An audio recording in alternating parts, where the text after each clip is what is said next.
Ce soir, autour du micro de Adjara, nous recevons un acteur stratégique au cœur des enjeux miniers du Sénégal. Au moment où les recettes issues du secteur minier suscitent de plus en plus d'attentes, tant en matière de transparence que de retombées pour les populations, l'État affiche des résultats inédits en 2025. Plus de 41 milliards de francs CFA de dividendes perçus, un bond historique de plus de 126% en un an. Derrière ces chiffres, une stratégie, des choix, des responsabilités. C'est pourquoi nous avons le plaisir d'accueillir M. Ousmane Sow, directeur du portefeuille des partenariats au sein de la SOMISEN, Société des mines du Sénégal, afin de décrypter avec nous les coulisses de cette performance, les défis encore à relever et le véritable retombé pour le groupe sénégalais. Monsieur Sow, bienvenue autour du micro d'Adjara. Bonjour Madame Diarra, je vous remercie pour cette invitation et je salue également tous nos éditeurs. Merci. Eh bien, pour commencer, pouvez-vous nous expliquer brièvement le rôle de la SOMISEN et la mission spécifique du portefeuille des partenariats que vous dirigez? La Société des mines du Sénégal, encore appelée SOMISEN SA, a été créée par la loi 2020-31 du 6 novembre 2020. Elle se veut être le bras opérationnel de l'État dans le secteur minier. Elle a principalement deux missions. D'abord, la gestion du portefeuille minier de l'État. Ensuite, la conduite seule ou en association des opérations minières. Qu'est-ce qui justifie la création ou le renforcement de cette stratégie de participation active de l'État dans le secteur minier? Dès son arrivée en mai 2024, le directeur général de la SOMISEN, M. Ngagne Demba Touré, a mis en place un dispositif de gestion du portefeuille minier de l'État. C'est dans ce sens qu'il a créé la direction du portefeuille et des partenariats. Cette direction est la structure opérationnelle centrale de la SOMISEN qui est chargée de la planification, de la mise en œuvre et du suivi des activités liées à la gestion du portefeuille minier de l'État. Cette direction aussi, en même temps, gère tout ce qui est partenariat avec soit les entreprises évoluant dans le secteur minier, mais aussi tous les partenariats institutionnels. En cette année 2025, l'État a perçu 41,4 milliards de francs CFA de dividendes issus du secteur minier. En termes simples, qu'est-ce que cela signifie? Il faut d'abord comprendre que l'agenda national de transformation Sénégal Vision 2050 positionne le secteur extractif, notamment le secteur minier, comme l'un des moteurs de la croissance, notamment le catalyseur de la croissance. Ça veut dire que le secteur minier occupe une place très importante dans l'agenda national de transformation. Malheureusement, ce secteur a faiblement contribué durant les années précédentes à l'économie. Je prends pour exemple en 2023, le secteur a contribué à hauteur de 4,72% au PIB. Donc les recettes globales de l'État, le secteur y a contribué à 9,4%. Et pour, disons, sa contribution par rapport aux emplois ne s'élève qu'à 0,16%. Donc ces chiffres traduisent à la fois le poids stratégique du secteur, mais aussi les marges d'amélioration, notamment dans la contribution, je veux dire, du budget de l'État. Mais au-delà des dividendes, l'État perçoit aussi des impôts IS, les impôts sur les sociétés, la TVA, la taxation sur la valeur ajoutée, redevances minières et IRVM, qui est l'impôt sur le revenu des valeurs mobilières. Dans ce cas, quelle est la part réelle de ces ressources dans le budget national? C'est une excellente question, Madame Diarra. Ce qu'il y a lieu de spécifier d'abord, c'est les différents types de revenus que l'État peut collecter au niveau des sociétés minières.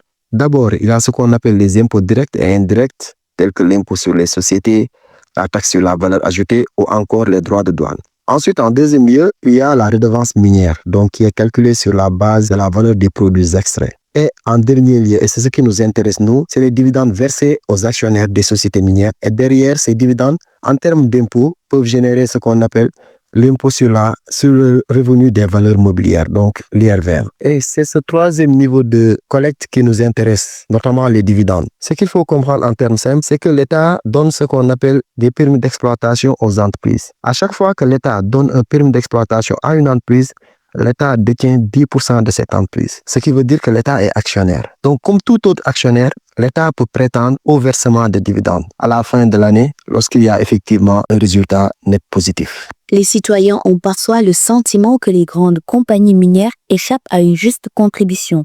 Qu'en est-il aujourd'hui et quel rôle joue la SOMISEN pour s'assurer que l'État récupère effectivement sa part de la valeur créée sur le terrain? Bon, cette situation s'explique non seulement par la faiblesse des parts détenues dans la plupart des sociétés minières, mais surtout par l'absence, disons, d'une politique actionnariale claire, proactive mais aussi stratégique. Il n'y avait pas malheureusement cette politique actionnariale qui nous permettrait en tout cas de collecter le maximum pour pour ce niveau de revenus. Comme en tournant, j'en avais parlé tout à l'heure. Déjà, l'agenda national de transformation met au cœur du développement économique le secteur extractif, notamment le secteur minier. Ce qui veut dire que les moyens doivent être mis en œuvre pour que le secteur puisse générer le maximum de ressources et que ça soit optimisé.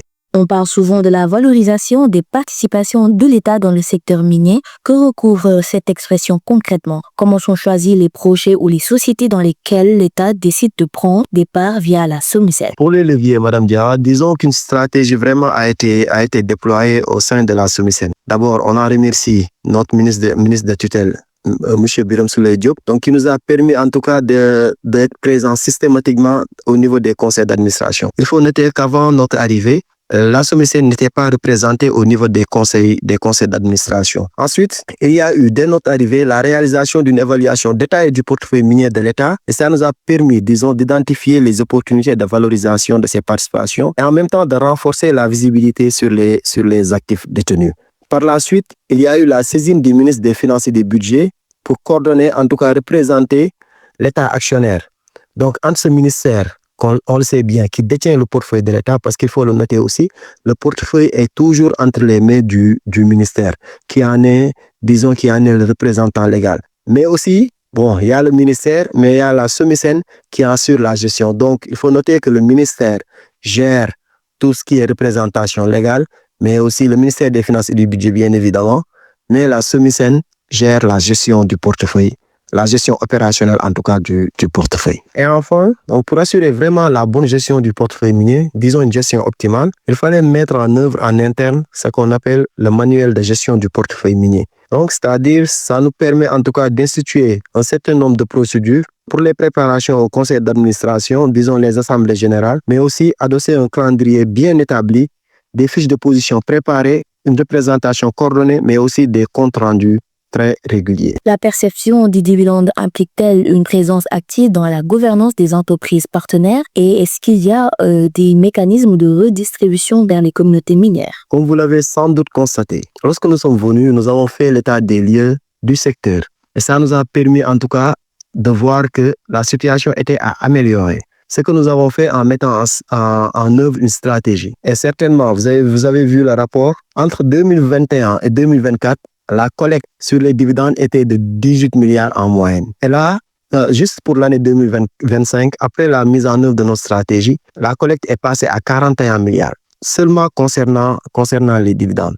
Effectivement, ce bond est imputable en tout cas à la stratégie qu'on a mise en place, disons en parfaite collaboration avec les acteurs étatiques du secteur, notamment nos ministères de tutelle, le ministère des Finances et du Budget et le ministère du Pétrole, de l'Énergie et des Mines. Le résultat de 2025 était soutenable à long terme. Est-ce qu'on peut viser plus haut encore? Oui, les résultats de 2025 sont très soutenables. Comme je vous l'ai dit tout à l'heure, il s'agit de la mise en œuvre, du début de mise en œuvre même, je devrais dire, de la stratégie déployée par la SOMISEN. Je pense que lorsque la machine sera bien huilée, et on l'espère très rapidement, vous verrez que la SOMISEN peut en tout cas glaner encore beaucoup de milliards pour l'État du Sénégal. Et ce que l'on espère, et je sais qu'on en a la capacité, on en a les moyens, n'est-ce pas, pour vraiment faire des résultats à ce niveau. Quel partenariat stratégique préparez-vous pour renforcer la position de l'État comme acteur économique dans le secteur extractif? Bon, concernant les partenariats, vous l'avez sans doute vu, on a signé un partenariat avec le FONSIS, donc qui est une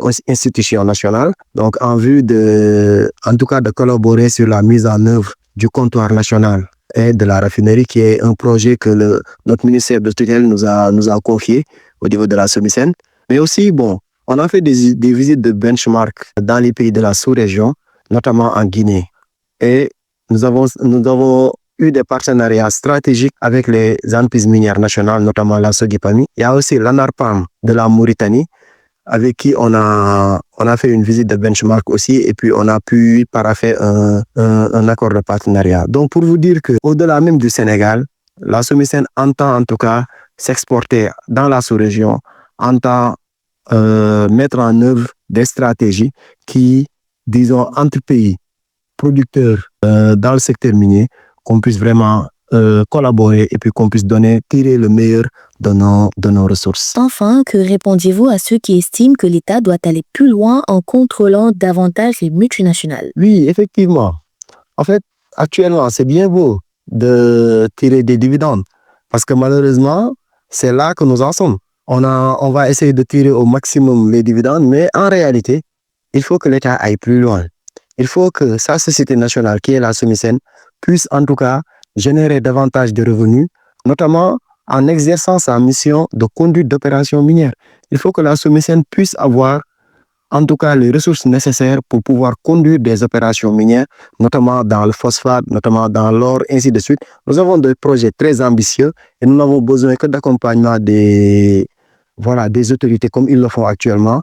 Donc, pour vraiment produire, pour vraiment permettre à l'État d'engranger d'engranger, je veux dire, plus le maximum de revenus issus de ce secteur. Merci beaucoup, Monsieur Sow. Votre mot de la fin, en une phrase, que voulez-vous que les Sénégalais retiennent du travail accompli par la SOMISEN en 2025?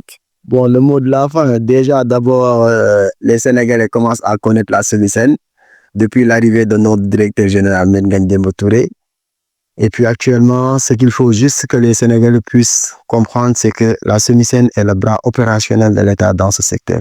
Donc, c'est la société minière nationale. Donc, l'État a besoin de la SOMISEN pour vraiment tirer profit des ressources naturelles. Et avec ces missions, la SOMISEN est capable, en tout cas, en temps, disons, de valoriser encore une fois ces ressources et d'en faire profiter au maximum à la population sénégalaise. Et nous demandons tout simplement à la population l'accompagnement. Je sais qu'ils nous accompagnent, je sais qu'ils nous suivent dans les réseaux, mais aussi vraiment être au taquet parce que voilà, la gestion minière est un peu compliquée. Voilà, il y a les sociétés minières qui effectivement à bon droit gèrent leurs intérêts, mais nous avons besoin de la population pour vraiment faire des résultats, pour vraiment se mobiliser autour de l'État pour que ce qu'on a entrepris, en tout cas dans l'agenda national de transformation, pour que ça puisse être réellement effectué. Donc, je vous remercie. Merci beaucoup, Madame Diarra. Mesdames, Messieurs, chers internautes, nous sommes arrivés au terme de notre entretien. Je rappelle que nous avions comme invité Monsieur Ousmane Sow, directeur du portefeuille des partenariats de la SOMISEN. Nous vous donnons rendez-vous très prochainement pour un autre numéro de votre émission autour du micro de Adjara. D'ici là, portez-vous bien. À très bientôt.